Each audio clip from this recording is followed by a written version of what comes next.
एकलव्य निषाद राज हिरण्यधनु के पुत्र थे। एकलव्य के बचपन का नाम अभ्यर्धूम था। उन्होंने अपनी प्रारंभिक शिक्षा कुलीय गुरुकुल से ही की थी और उन्हें बचपन से ही धनुर्विद्या सीखने में रुचि थी। एकलव्य दुनिया के सर्वश्रेष्ठ धनुर्धर बनना चाहते थे। उस समय गुरु द्रोणाचार्य शस्त्र विद्या के महान ज्ञाता थे। समस्त प्रकार के अस्त्रों शस्त्रों के संचालन व युद्ध विद्या का जितना ज्ञान उन्हें था, उनके समान किसी आचार्य को नहीं था। विशेषकर धनुर्विद्या के तो वे महान ज्ञाता थे। यही कारण था कि बड़े राजा महाराजा और क्षत्रिय अपने राजकुमारों को उनके आश्रम में विद्या प्राप्त करने भेजते थे। यहीं पर कौरव और पांडव भी शिक्षा ग्रहण करते थे। द्रोणाचार्य को इन राजवंशों से इतना सम्मान मिला था कि उन्होंने निश्चय किया कि राजकुमारों या क्षत्रियों के अतिरिक्त अन्य किसी को वे अपनी विद्या नहीं सिखाएंगे। एक दिन गुरु द्रोणाचार्य अपने शिष्यों को युद्ध अभ्यास करा रहे थे कि उनकी दृष्टि आश्रम के द्वार के निकट खड़े एक बालक पर पड़ी। द्रोणाचार्य ने ध्यान दिया कि पिछले कुछ दिनों से वह बालक उसी स्थान पर रोज आ खड़ा होता है और चुपचाप आश्रम की गतिविधियां देखता रहता है। पहले तो उन्होंने सोचा कि वह वैसे ही कोई वनवासी बालक है जो घूमता हुआ वहां आ गया है, परंतु जब वह प्रतिदिन नियम पूर्वक आने लगा तो वे यह जानने को उत्सुक हो उठे कि वह बालक कौन है और यहाँ आकर क्या देखता है। द्रोणाचार्य ने आश्रम के एक सेवक द्वारा उसे बुलाया। कुछ डरा सहमा सा वह बालक गुरु द्रोणाचार्य के सम्मुख आ खड़ा हुआ। गुरु द्रोणाचार्य ने उससे पूछा, तुम कौन हो? यहाँ आश्रम के पास खड़े होकर क्या देखते हो? बालक ने अपने दोनों हाथ जोड़कर द्रोणाचार्य को प्रणाम किया और बड़ी शिष्टता से बोला, गुरुदेव, मेरा नाम एकलव्य है। मैं भीलराज हिरण्यधनु का पुत्र हूँ। मुझे धनुष बाण चलाना अति प्रिय है। एक बार मेरे पिता ने बताया था कि आप बहुत अच्छा धनुष बाण चलाना जानते हैं और सिखाते भी हैं। मैं प्रतिदिन यहाँ यही सोचकर आता था कि आपसे धनुर्विद्या सीखूंगा, किंतु आपसे कहने का साहस न कर सका। आज आपने स्वयं ही मुझे बुला लिया तो मैंने आपको बता दिया। क्या आप मुझे धनुर्विद्या सिखाएंगे? एकलव्य की बात सुनकर द्रोणाचार्य जहाँ सोचने लगे, वहीं उनके शिष्य उस बालक की बात पर खिलखिलाकर हंस पड़े। एक शिष्य ने कहा, इसी बात की कमी रह गई थी कि यह भी यहाँ धनुर्विद्या सीखेगा। और दुर्योधन ने हंसते हुए कहा, अरे इसका साहस तो देखो, कितनी सरलता से हमारे आचार्य से कह रहा है कि वे इसे धनुर्विद्या सिखा दें। अर्जुन, जो कि द्रोणाचार्य का सर्वाधिक प्रिय शिष्य था, वह भी बालक की बात सुनकर हंस पड़ा। द्रोणाचार्य ने अपने शिष्यों को उनके इस व्यवहार पर डांटते हुए कहा, शांत हो जाओ, तुम्हें यह सब शोभा नहीं देता कि किसी का इस प्रकार उपहास उड़ाओ। द्रोणाचार्य के कठोर शब्द सुनकर वे सभी चुप हो गए, परंतु उनकी दृष्टि अपने गुरु और एकलव्य पर ही टिकी थी। वे सभी यह जानने को उत्सुक हो उठे थे कि द्रोणाचार्य उसे क्या उत्तर देंगे। द्रोणाचार्य ने बड़े स्नेह से एकलव्य से कहा, वत्स, मुझे खेद है कि तुम्हारी धनुर्विद्या सीखने की इच्छा यहाँ पूरी नहीं हो सकती।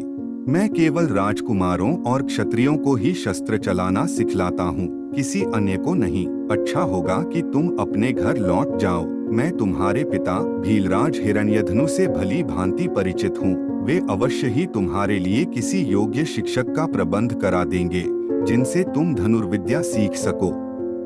द्रोणाचार्य की बात सुनकर एकलव्य उदास हो गया। फिर वह बोला, पूज्य आचार्य, जिस दिन मैंने अपने पिता से आपकी धनुर्विद्या की प्रशंसा सुनी थी, मैंने तभी प्रतिज्ञा ली थी कि मैं आपसे ही धनुर्विद्या सीखूंगा और एक श्रेष्ठ धनुर्धर बनूंगा। अब आप ही बताएं कि मैं क्या करूं?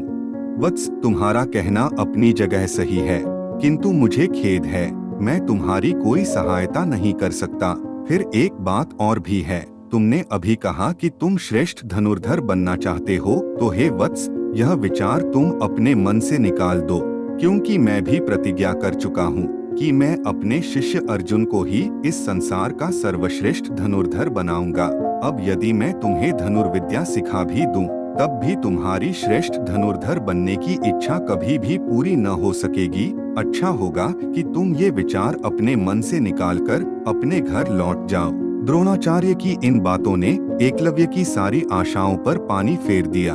उसने एक बार वहां खड़े उन कुमारों को देखा जो उपहास उड़ाती दृष्टि से उसे घूर रहे थे, तथा फिर एक बार आंसू भरी आंखों से द्रोणाचार्य को देखा। उन्हें प्रणाम कर वह वापस लौट गया। द्रोणाचार्य ने एकलव्य को लौटा तो दिया था, परंतु उसके चेहरे के हाव भाव देख तथा उसकी बातें सुन उन्हें ऐसा लगा कि उन्होंने यह उचित नहीं किया। परंतु अपनी जगह वह भी विवश थे और कर भी क्या सकते थे। एकलव्य भारी मन लेकर वहां से लौट आया और अनजान मार्ग पर वन की ओर चल दिया। वन में एक उपयुक्त स्थान देखकर उसने एक कुटिया तैयार की। उसके बाद वहीं धरती से मिट्टी खोदकर अपनी कल्पना से आचार्य द्रोण की एक प्रतिमा बनाकर उसकी विधिवत ढंग से स्थापना कर दी। वन से ही फल फूल आदि लाकर उसने आचार्य द्रोण की प्रतिमा की पूजा अर्चना की। सुबह से लेकर शाम होने तक वह बिना कुछ खाए पिए धनुर्विद्या के अभ्यास में लगा रहता। निरंतर अभ्यास करना तथा श्रेष्ठ धनुर्धर बनना ही उनका लक्ष्य बन गया था। सर्दी, गर्मी, धूप, बरसात की उन्हें बिल्कुल परवाह नहीं थी। अभ्यास आरंभ करने से पूर्व व बाद में वह आचार्य द्रोण की प्रतिमा की पूजा अर्चना करना नहीं भूलते थे। इस प्रकार एकलव्य को अभ्यास करते करते कई माह बीत गए। एक दिन की बात है, एकलव्य अपने लक्ष्य पर बाण का निशाना साध ही रहे थे कि एक कुत्ते के भौंकने की आवाज से उसका ध्यान भंग हो गया। एकलव्य ने उस कुत्ते को डरा धमका कर भगाना चाहा, किंतु वह कुत्ता नहीं भागा, उसी तरह भौंकता रहा। तब एकलव्य ने क्रोधित होकर कुत्ते के मुंह को बाणों से इस प्रकार बींध दिया कि उसके कोई घाव तो नहीं हुआ, किंतु उसका भौंकना बंद हो गया।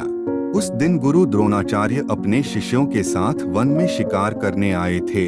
जब कुत्ता उनके पास पहुंचा तो उसकी यह दशा देख सभी आश्चर्यचकित रह गए। कुत्ते का मुंह जिस कुशलता से बाणों द्वारा बंद किया गया था, वह निश्चित रूप से किसी महान धनुर्धर का काम था। द्रोणाचार्य उसे देखकर सोचने लगे, बाणों की ऐसी अद्भुत कला तो मेरे होनहार शिष्य अर्जुन को भी नहीं आती।